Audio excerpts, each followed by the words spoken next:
Hello everybody, it's Paul King once again. Now I've put this video together as an addition to the original one that I made earlier in the year on XOT362's 2 restorations and left-hand drive conversion. Now what I recommend you do is you watch that one first, not this one first, because if you watch this one first it's really the second, so you don't want to watch the second first, you want to watch the first first. Yeah, I think that's right. Anyway, I was up in the bedroom looking through a box of bits and pieces when I came across an envelope with some photographs in it. Now, these photographs I didn't even know I had, and some of them are from the original restoration and a few of them are from the left-hand drive conversion. So I hope you enjoy them. Persevere to the end, and there's some more content, there's some more pictures and a few stories to tell you. Well, you may remember that I bought a 1960 estate in blue from Priors of VAUXHALL. Now all I had to do was cut that right hand chassis rail. You see the nice clean square cut both A posts, and I managed to get it into the back of my black cab to bring back home. With the bulkhead I brought back the front cross member complete, the transmission, the gear change linkage and the steering box. Item number 1 is the dip switch. Now I made sure the dip switch was still on the floor of this bulkhead so I could make a template, and I could then make sure that the dip switch on Humphrey was going to be in exactly the right position. Items number 2 are tabs, and they're used to secure the wiring loom, because don't forget, on the left-hand drive the loom passes down the left side of the vehicle. Item 3 is the brake return spring, and seeing that reminded me of Humphrey's clutch return spring, which is the same spring. It's actually missing off this bulkhead, so someone got there before me presumably. On Humphrey the clutch return spring has a rubber sleeve round it, and I often wondered why. So one day I took that sleeve off and I started to use the car again, and every time I pressed that clutch pedal, oh, this funny sounding squeak appeared, and it dawned on me that it was that sleeve. So I put it back on, and lo and behold, the squeak disappeared. So there's something, got a squeaky pedal. Have a look at the spring. I like this picture. You can see how rotten the bulkhead was, but also you can actually see up into where the fresh air came into the car, and you can see that flap with its 2 little return springs there that's completely come away from the ventilation box. Yeah, I must admit I do like that picture. I've included this picture again. Of course, it's the right-hand drive bulkhead. The only things left on it are the 2 grommets there for the heater inlet and outlet hoses. On the opposite side of the transmission tunnel is the grommet with the 3 holes in it for the screen wash pipes, and above that is the small grommet for the choke cable. And the last thing to remove from that bulkhead was finally the VIN plate. Well, now the serious work has started, and as you can see, the right-hand drive hole in the bulkhead has been filled in and welded. Prior to that, of course, that cardboard template on the left was made and just flipped over so that we had the exact dimensions to cut out on the left-hand drive part of the floor. Now below that you can see the remains of the left-hand drive cover assembly. The whole bottom of it's completely rusted away. Now I cannot remember how we repaired it. I can only think we cut it off and reformed the bottom half and welded it. But after all these years, I just can't remember. Well, it's the same shot, but viewed from the other side. So once again, we can see the panels being filled in, but above it, notice the clutch and brake master cylinder reinforcement plate has been removed, and we can see 5 of the 6 spot welds remaining. They will get ground down and made smooth, and the holes for the cylinders will also be filled in and made smooth at a later date. Here's the bulkhead viewed from the engine bay, and as you can see, the clutch and brake master cylinder holes have been welded up and now filled with filler, and underneath that the larger hole for where the column passed through, that's been filled with the old hole for the throttle linkage. And talking of throttle linkage, on the other side where the purple arrow is pointing to, we can see the left-hand drive throttle linkage passing through the cover assembly and the bulkhead through that oblong slot. Now, I paid particular attention to that slot. I wanted to make sure that linkage was not going to foul, and it didn't. It moved beautifully. And just to the right of that, you can see the brake and clutch master cylinders with the strengthening panel, and you can see the center 2 spot welds. The other 4 are hidden by the cylinders, but they were made and they definitely are there. Well, let's pay attention now to the left-hand drive dashboard, and you can just about see the 2 holes in the bottom right-hand corner of the aperture for the speedo where the switches for the fog lamps would have been. Now, this car must have had fog lamps because I didn't make those 2 holes, but I did know that that was the correct position for them. And you can see the rest of the dashboard is heavily stoppered because it was really quite badly pitted. But once it was stoppered and re-undercoated, it was beautifully smooth after that, and it was ready to go in the car. Well, obviously the dashboard has now been cut out, and that was very easy, just drilling out spot welds. So that leaves the wiper linkage exposed, and as I said in the main video, I managed to replace that with all brand new over a period of time. So let's take a look at the radio fitting kit, or the bracket as it is, and you can see it there sitting on top of the center spindle for the wiper linkage. Now, I fortunately have the service manual for the radio, and somewhere I have got a template for this bracket. Don't know how I got hold of it, but anyway, I did. So I was able to reproduce the perfect bracket. 2 slots on the horizontal edge and 2 holes on the vertical edge.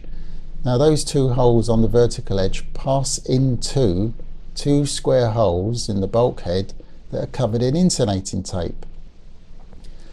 Well, you can't screw into 2 square holes, so there has to be something missing. And what it is, it's speed nuts.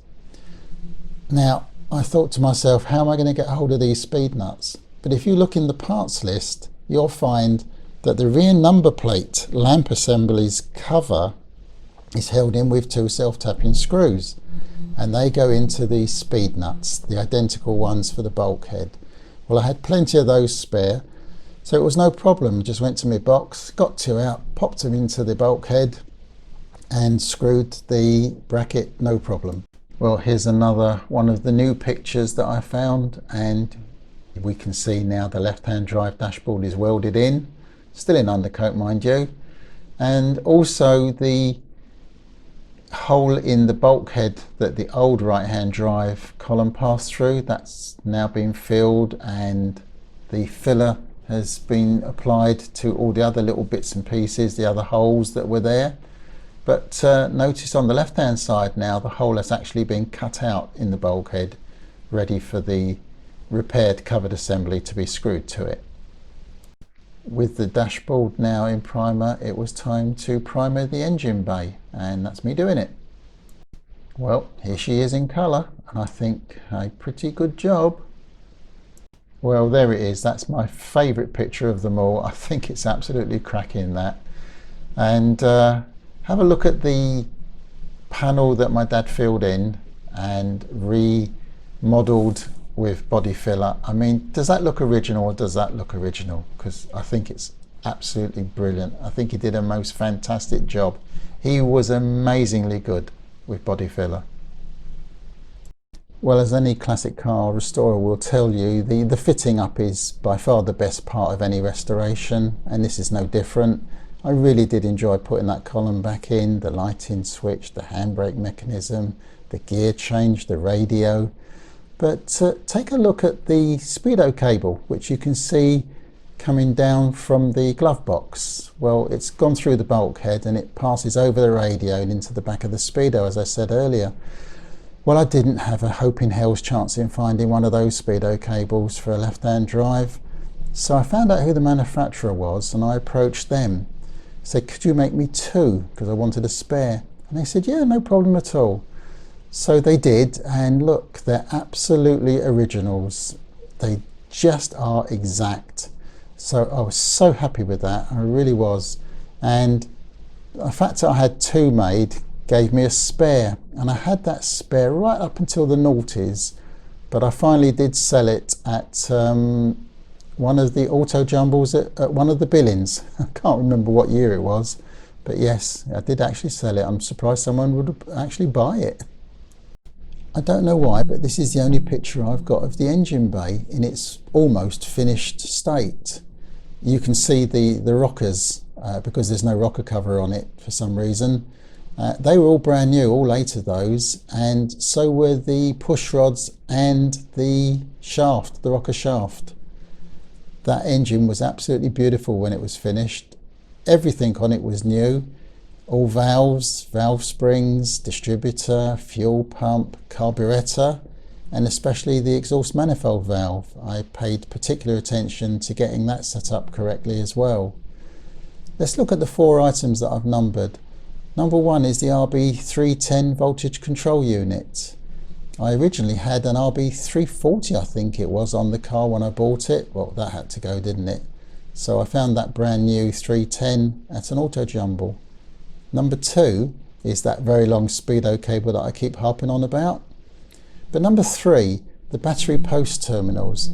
Now, if you look in the parts list, you'll see the picture is of the modern day clamp variety. But I know that in 1960, the Victor came with these cap type battery post terminals.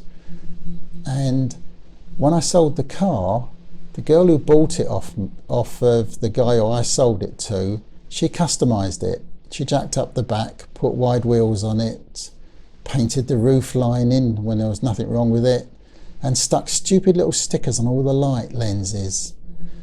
And what does she go and do? She goes and throws away those battery post terminals and puts the modern day clamp ones on instead.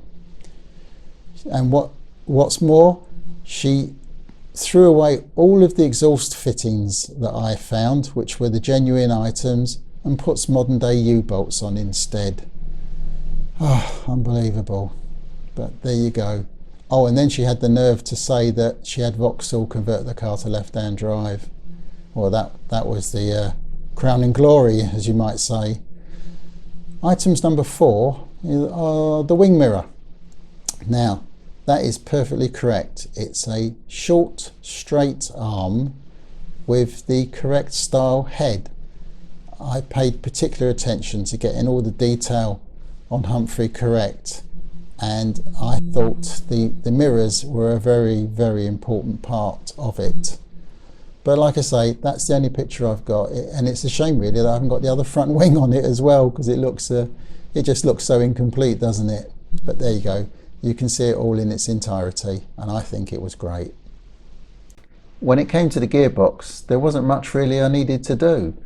All the restoration work had been done when the car was right-hand drive. So all I really needed to do was just take all the innards out of the right-hand drive box and put them into the left-hand drive's casing. Now the casing's cast iron, so it didn't rust, so there was no problems there. And all the gear change mechanism, I'd already welded up all the wear that was in it a long time ago, and it hadn't worn, and it all worked perfectly. Well, here's another new picture from Saturday the 21st of January 1978, and here you can see me putting in a new drop arm bush into the steering box. Now I can't remember whether there was much wear on the original bush, but when you can get them freely available from VAUXHALL for a staggering 98p, it would be folly not to fit one, wouldn't it? So that, with new bearings, new oil seals, and the one shim removed, gave me a beautifully reconditioned steering box. Well, there's the 3 restorations done and dusted, and these 3 pictures are the best of all of them. They really do show the car at its best, and in a good colour as well. But however, on these next four, unfortunately, the negatives have suffered the test of time, and as you can see, the colouring is not as good as the other three. But what can you do? You know, I can try in Photoshop as much as I like, but I don't think it's going to make any difference. Well, that's all the restorations done. So let's look at the wonderful memories that I had of the car. And this is the first page from the photo album that I created. And we can see the mileage that the car was on when I bought it, its chassis number and its engine number, and the day I bought it, Thursday, the 11th of August, 1977. So there are quite a few pages, so I'm only going to show you this first page. And basically, this section just shows you what I did on every day. So the previous page showed you what work I did every day, and this page shows you what I spent every day. Now, before I bought the car, on the 29th of July 1977, I saw an advert somewhere advertising spares for the F-Series Victor from a Mr. Jones who worked out of Buzz's in Norwich, if I remember rightly, and he had a whole car plus loads and loads of spares to sell with it. So I jumped in the cab and I shot up there, paid the man his £100, quite a lot of money in those days, and what did I get? Well, amazingly, I got a pair of front wings, a pair of seals, or in American terms, rockers. I got the front bumpers assemblies, I got a grille, the upper grille, lower grille, bonnet edge, emblem.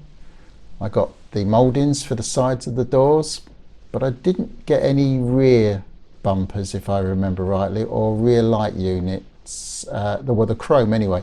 I did actually get the actual light units, that's the lenses and the what do you like to call it, the frame that the lens screwed into that had the bulb socket in it with its loom. But the best piece that came with that car was the near side rear wheel arch complete panel. Now that is very, very hard to get. Even in the 70s and 80s, that was an extremely hard piece to find. But that came, and I say it came with the whole car. Well, I said to him, there's no way I can get the whole car home to break it up. And he said, look, just take what you want, leave the rest here, and I'll just scrap it. Well, I mean, I took all the four doors. I think I took some of the interior, I can't remember, but I remember taking the doors anyway. And that was probably one of the best finds I think I ever had. I've added this particular page because some of the prices are really, really interesting. Look at that on Saturday the 10th of December 1977. The car was insured for a total cost of £49. The MOT £4.10, and the year's car tax at £18.35. Bit of a joke now, isn't it? But you'll notice also that on Wednesday the 1st of October 1980, 4 new door handles and a windscreen corner moulding was purchased from the GM dealer in Tel Aviv in Israel. Now we were on holiday in Israel, and we drove everywhere sort of thing, and I remember passing this GM dealer, and I thought, I wonder, because I did know the car was exported to Israel. So I went in there and I asked for the sales manager, and he came out, sorry, not the sales manager, the parts manager, and he came out and he spoke very good English, so we got on very well, and he invited me downstairs into the parts cellar, as it was, and he left me there. He said, take as long as you want. Well, oh, gold mine, a box of brand spanking new door handles, but unfortunately they weren't wrapped and they were very heavily dented, some of them, but I did manage to get 4 absolute mint door handles out of that box, and the windscreen corner moulding. But what did I leave behind? Oh, I remember I did find a brand new chrome ashtray for the Series 1, so I took that. and I think there might have been another couple of odd little bits and pieces, but he had a complete shelf of brand new honeycomb grills and front wing and door mouldings still in the orange packets, and it also had the standard models door mouldings and front wing mouldings, and they're painted. Don't forget, the standard model didn't have a lot of chrome on it, it had painted mouldings, and they were brand new in the bags. And I tell you what, I bet you they're still there now, because there's one thing about the Israelis, they don't throw anything away. Now look at the very bottom of that list, and it says one new front cross member purchased from Wales. Do you remember in the main video that I said the front near side wishbone had taken a whack and was bent, and the top turret got bent on that cross member? Well, that brand new cross member, and that was the last one Vauxhall knew of, was £31. Oh, joke. Well, you remember I said a couple of pictures ago about Israel and getting the parts? Well, we were driving past this car park while we were in Tel Aviv, and I just happened to see that. So got out of the car, had a good look at it, and it's a Fred Flintstone job, no flaw whatsoever. And lo and behold, here's another F, and this time this one was in Jerusalem. I thought you might like to see this one. It was taken in 1959 on the launch of the Series 2s. My father took the picture. He was the sales manager for a Vauxhall dealership called Lee and Botfield in Mare Street, Hackney in East London. And he took this picture. He did all the displays, but it's a shame about that pillar right in front of the back wheel. Oh well. So you're wondering, why have I included a picture of 2056PX? Well, this car was owned by Howard Carton. We were good friends, and it was the inspiration for me to change Humphrey from maroon to Regency cream. I just fell in love with the colour after I saw 2056. Now, this car didn't need any parts. This is how Howard acquired it. And talking of parts, the parts, searching for the parts was wonderful. I really did enjoy it with David Whiteley. We often used to go out during the week to Vauxhall dealers. We had the Vauxhall book on where dealers were located, so we knew what dealers were around in the 60s, so we just drove off to them, and one of them was Stevenage Car and Commercial. Now that was a Vauxhall Bedford dealer in Stevenage, Hertfordshire. Ran from 1962 to 2003. We got there one morning and said to the parts guy, have you got anything for the F Victor? And he went, yeah, it's in the skip out the back, we've just thrown it all out. Well, I mean, whew, what a pair of happy bunnies we were. We shot round the back, jumped into the skip, and it was a little gold mine. I can't remember exactly what we pulled out of it, but I do remember I pulled out a pair of anchor plates for the flat peak F series, and that was used on LJD352. I knew they'd come in useful one day. I remember going to a dealership in North London once, and saw the parts guy, and I said to him, have you got any parts for the F Victor? And he went, you're a day too late, mate. I said, why is that? And he said, it all went to the local council tip yesterday. So I said, well, where's the tip? And he went, don't worry about it. He said it would have been crushed by now. So that was a shame. But I do remember another dealer in North London that had FC101 Victor wings hanging on the wall, and there were about four or five of them, I think, hanging on a meat hook. And he had lots of seal panels as well, so I took the seals, I remember that, but I don't think I took the wings. Maybe I did, I can't honestly remember now. That was so long ago. Yes, there was another great find with David Whiteley. Now that one was in Brentford in Middlesex, I think. I don't know how David heard about this guy. He cleared out a Vauxhall dealership that closed in 1972, and he kept all the parts in 2 lockups. So we went in David's FB and we had a look at it, and we said, yeah, we'll buy that lot. and I think it came to £600 for the 2 lockups worth. So we came home, hired a full transit and went back and filled it up with the first lockup, and this second lockup we could only manage to get half of that lockup in the van, and we left a wheeling machine behind. I remember that, in the back of that lockup. Now, for those of you who don't know what a wheeling machine is, if you look at the front wings of a 1920s car where they've got those lovely flowing curves and they go off to the running boards, well, they're made on wheeling machines. You can make any panel really on a wheeling machine if you've got the know-how to do it, and that would have been worth a small fortune, but unfortunately we didn't have the space, like I say, so it got left behind. We got back to David's house and we thought, well, what are we going to do with all this lot? We've got nowhere to put it. So he rang his local council and said, have you got any lockups on my estate where he lived? And they said, yes, there's one coming free tomorrow morning. But can you believe their luck? So yeah, we had somewhere to put it all. That was an absolutely brilliant find. We kept all the F Victor stuff and we sold all the pre-F Victor parts to the VAUXHALL Owners Club, and we doubled our money on the sale. So that was really good deal. Well, there had to be an end, and this is it. So all I can say is I hope you've enjoyed watching it, and I've certainly enjoyed making it. However, one little thing, if you've got any questions on the F-Series Victor that I can answer for you, please leave them in the comments below. Thanks for watching again. Bye-bye.